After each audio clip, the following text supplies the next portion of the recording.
closer to it. The groups have moved. So you can see the children.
the necropolis of Hierapolis, ancient city. And apart from that, we see the temple of Apollo, which is right below the Grand Theater, the remains of a temple dedicated to the god Apollo. Apollo, the god of the sun, the god of prophecy, soothsaying, fortune-telling in the time of the Greeks. Apollo, even in the world, United States has named some spacecraft after Apollo series, so the god of the sun. And in Ephesus, in the afternoon, I'll be talking about the goddess Artemis to you. The goddess, the twin, Apollo and Artemis, they're twins in Greek mythology. So we'll have some talks on Greek mythology as well from now on, especially when we go to Troy. I have the story of Troy to explain you. You're going to be seeing the wooden horse. So those are the things we're going to be talking about from now on. So about the history. And coming to the formations, dear guests, so the waters of this area, the waters of this land carry a lot of calcium inside. So these are kind of mineral waters that carry all different sorts of good minerals for the body. And the one that stands out is calcium. So you will be seeing some mineral forests over there. They come together in the course of time. It takes, again, like Cappadocia, many years to form. But when from the mountains, from the hills, those waters carrying all the calcium, they go down, all the other gases inside those waters, they evaporate, and the calcium that is inside the waters, they settle down, they start settling down. So when we walk closer to the formations, you're going to be seeing sometimes, maybe also when you walk on your own, you're going to be seeing some bubbles like in the basins underwater, like little bubbles. I don't think it's dirt. It's not dirt. It's not dirty water. It's very healthy water. They are forming actually. So Pamukkale, like Cappadocia, the same. Still we have wind in Cappadocia. Still, it rains in Cappadocia. Still these formations are eroded. And same here, still the formations of Pamukkale, they continue to form. Okay? So right at the entrance, when we get off the bus, in the parking lot, our meeting point will be the parking place. So the place where we're going to be getting off the bus, that's again the same place we're going to come back. Okay? So that means we're going inside, making a circle inside, and coming out from the same place. So same entrance, same exit, dear guests. Okay? And when we enter, please, you will see that you require about like 10 minutes of walk to reach to the formations area. From the ticket booth to the formations, it takes about 10 minutes. So when I give you the timing to come back to the bus, please make sure you consider also that walking time back to the bus, okay? So it requires about like 10 minutes or so. And our bus will be here, as I said, in the parking lot. And again, I have tickets for this place. So at the entrance, the same way, now you're used to it. And it's going to be the very same in Ephesus, in Pergamon, and in Troy. So you'll have, again, in some places back scan, and again, showing the tickets. I help you, like always. And from my family, with the kids, please, again, the same. The passports, I show them. And that's how we go inside, okay? And after we make our way back to the bus, so we plan to be there, let's say, entering inside and coming in front of a little map where I show you, or I give you some orientation. Let's say it's going to be around like 8:30. We plan to be back in the bus by 10, dear guests, okay? So it's 8:15 now. We plan to be back in the bus by 10 o'clock. By the time we now get off, go inside and walk the formations, it's already going to be like 8:35 something. And you will have an hour 30 minutes to see the formations and that area on your own in your free time. Because after that we also have the drive to get to Ephesus area, which is like 2 hours. With the stop we're gonna make, it's gonna be like 2 hours 30 minutes or so, so that we arrive in our lunch place on time for lunch. We're planning to leave at around like 10 o'clock. Okay, so that's the plan.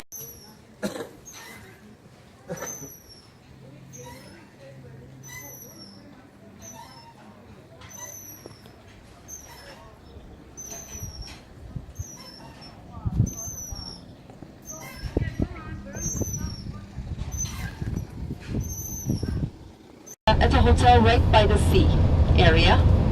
So it is located right at the entrance of Kuşadası, and it has an area, a terrace area that overlooks the whole Aegean Sea.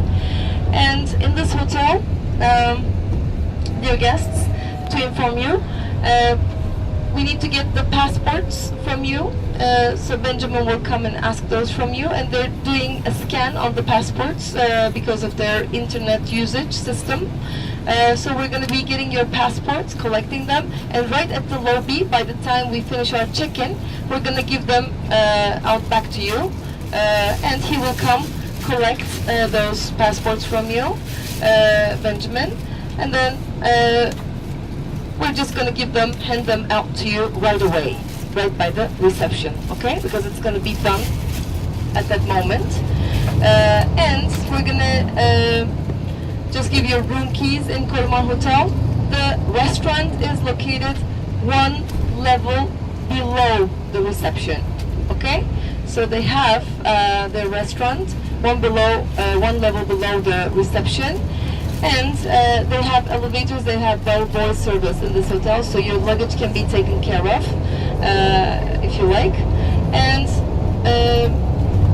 Korumar Hotel, what else? In Wi-Fi, I will inform you about the Wi-Fi once we get there. It takes about, like, again, 40 minutes for the Wi-Fi to work after, the scan is done of the passports. So they have a machine, they have that digital system of scanning, that's why we collect them from you, and then we'll give them back to you right away. And, sorry, you asked me, that circle actually represents early Christianity years, and there are some like lines inside that circle, and it represents fish. Fish is sacred in Christianity, and in Greek language they call fish iktus, and iktus is written I, X, theta, sigma, and Y. So Y and sigma they call iktus, and the letters, the capital letters of iktus, they are in that circle. So when you see a circle with lines going like that, that means it's a Christianity symbol, and it represents Iktus. And the early people of Christianity were meeting each other secretly by drawing that little circle. As I said, it's an important Christianity site. And for early Christianity years, with the arrival of St. Paul and St. John the Apostle, with the presence of Mother Mary in that area, you cannot separate the history of Christianity from the history of Ephesus. It's very important, so many times mentioned in the Bible, and with the morning I'll give you information on that. So after our visit of the leather place, we're going to be headed to Pergamon Acropolis, then lunch, then the city of Troy. Okay, we're ending with the city of Troy, the legendary city that has been the subject of all legends, and we'll talk about all these also on the way. And after, we're sleeping overnight in Çanakkale. It's a beautiful resort area, nice pictures, nice seafood. This is the Aegean Sea, dear guests. This is the first time you're seeing the sea, okay? Because you saw Marmara, you saw the Bosphorus, the Strait. Now this is another sea. This is Ege, what we call EGE in Turkish, EGE, Ege. That's how we pronounce, because G is Ge for us, Ege, and Aegean Sea, this one, okay?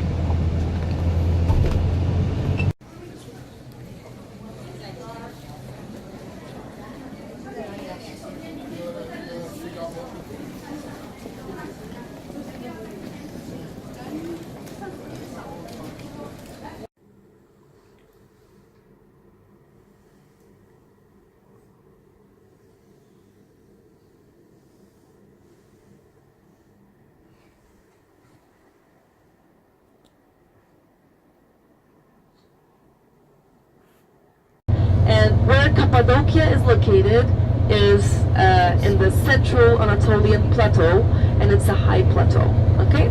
And you're going to be seeing Cappadocia tomorrow is kind of quite extraordinary in its landscape.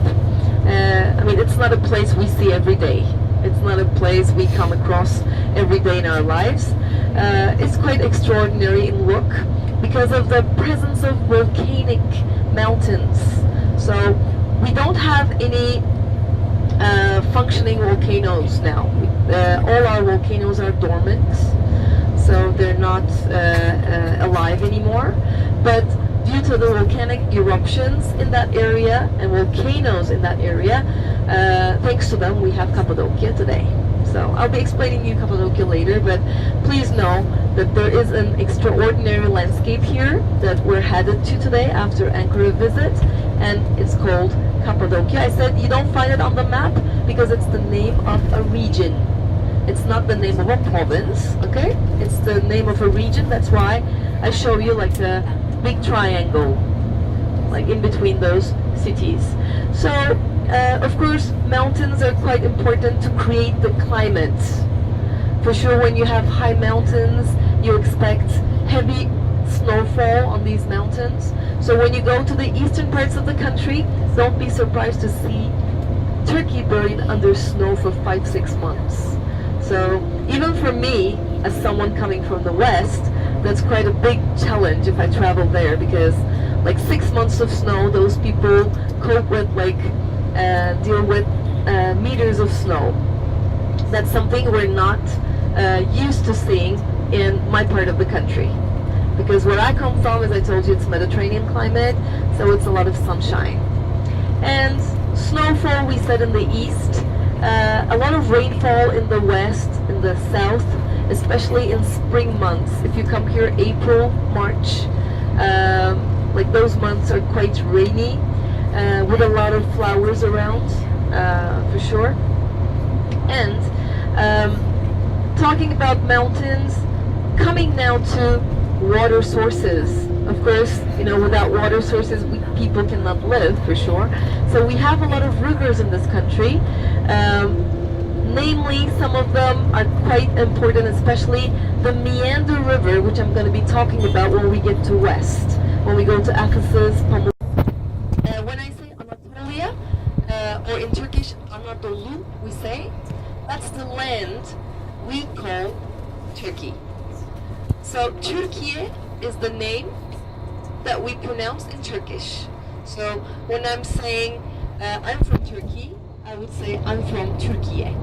And Türkiye is the name of the country, okay? Türkiye in Turkish language. Or you may say I'm from Anadolu. Anadolu or Anatolia, we say. So Anatolia, Asia Minor, like these more or less mean the very same thing, okay? When I use those terms, when I'm giving you some historical information, when I use those terms, please know that I refer to this country.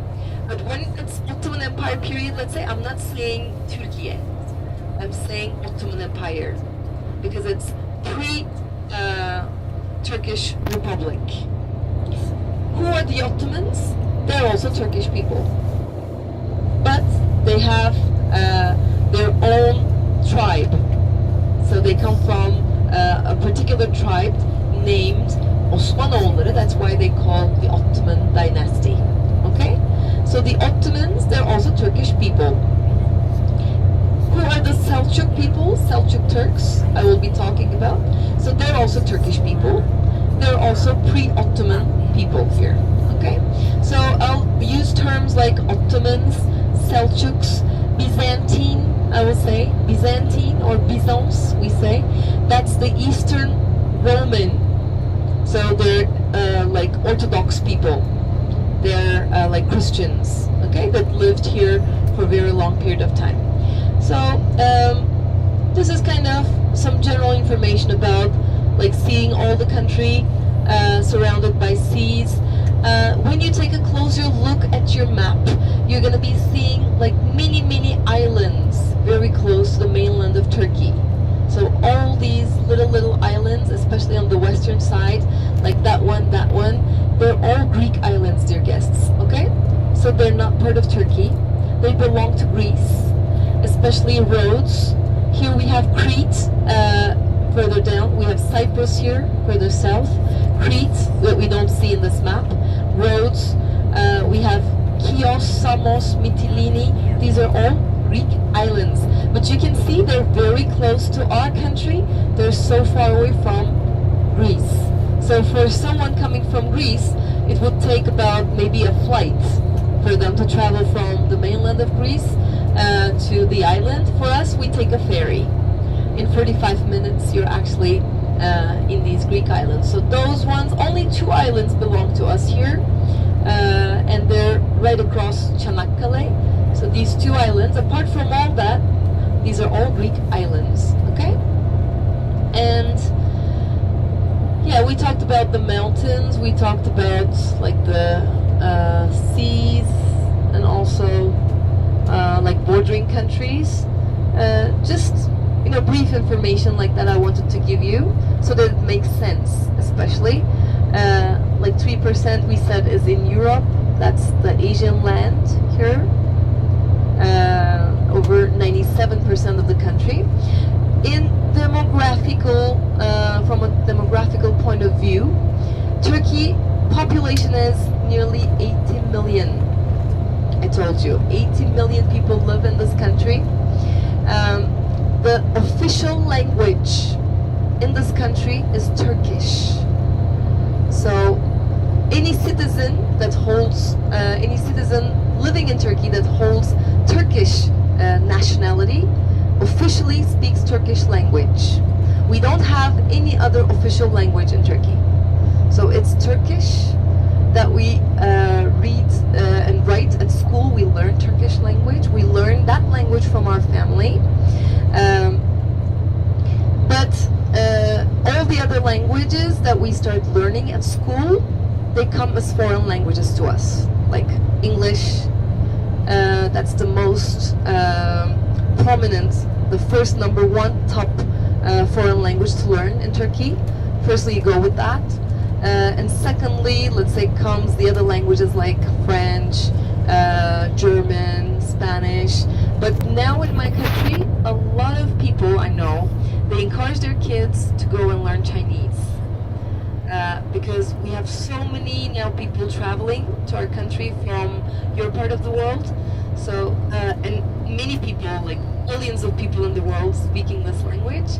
So they encourage to learn, although it's something we think is hard to learn because of the different look of the alphabet.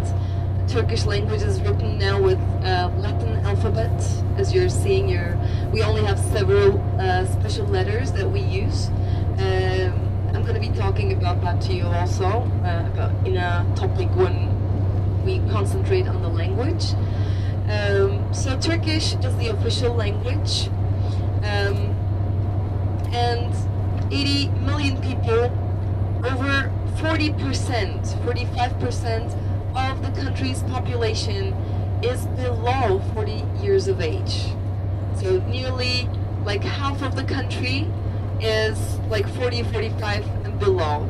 So very young country, I can say, with a lot of youngsters, with a lot of like kids, with a lot of teenagers, young generation coming up, okay? And lifespan, life expectancy in Turkey, like in my country, ladies live longer, I don't know, around like 80 years of age in Turkey for the ladies, and around like 75 years of life expectancy for men in my country. And of course depends where you're living, under which kind of circumstances you live, like urban life, rural life, whatever you have. But of course the population is concentrated, as I told you, in like big cities where you have more job opportunities, you have like more schooling options. So people in my country, imagine it to be like this, like the eastern part suffering from heavy weather conditions from time to time, like high mountains, and small villages, a very rural type of life. So a lot of immigration to the west, we can say. A lot of immigration to the western part of the country, a lot of immigration to the big cities. That's how Istanbul ends up being 20 million. It gets a lot of immigration from different parts of the country, and the densely populated cities of the country, they're not less than like 5 million people. So for you, it's important that we have to advise the balloon company the final number of the municipality here. So at the entrance of Ankara, at the moment we are, and right after the World War period, Atatürk, the father.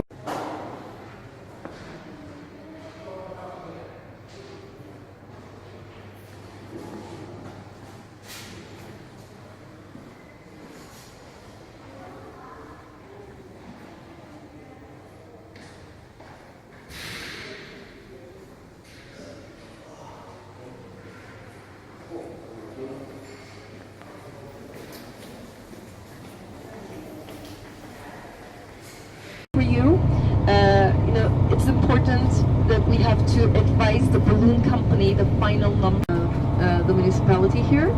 So at the entrance of Ankara, at the moment we are, and right after the World War period, Atatürk, the father.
Ara binalar tamam. Tamam abi.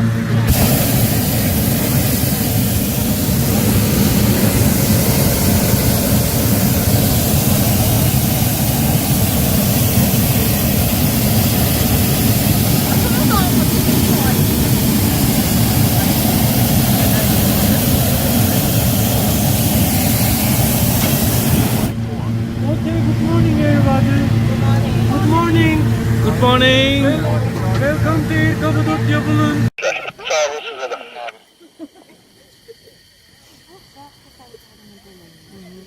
Böyle Cemal'in oradan gir devam et aşağı.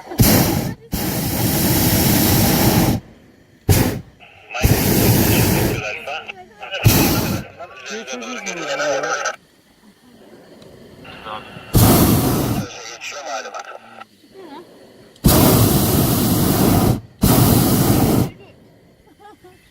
Şu iki ağaç olmayaymış, orada kalem gibiydi de. Abi.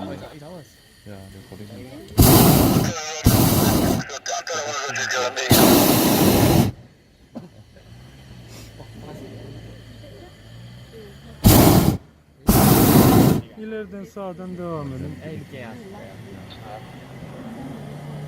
Karşınıza 4 tane araba geliyor.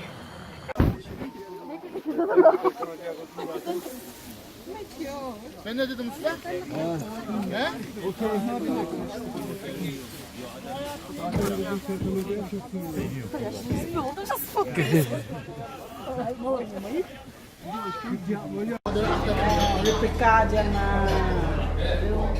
Tomorrow will be good. So this is part of the set.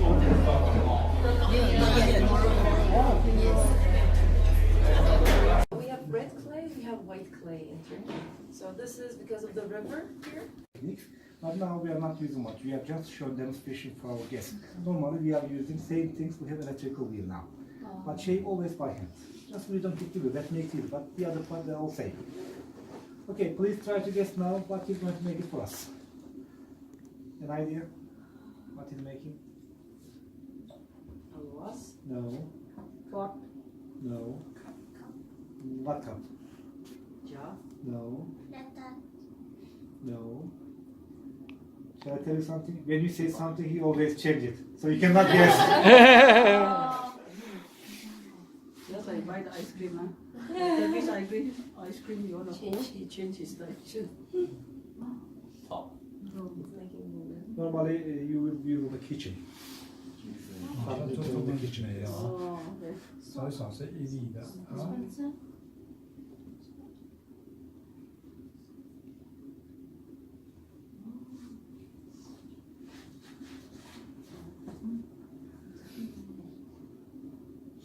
That's the lid, first piece. That's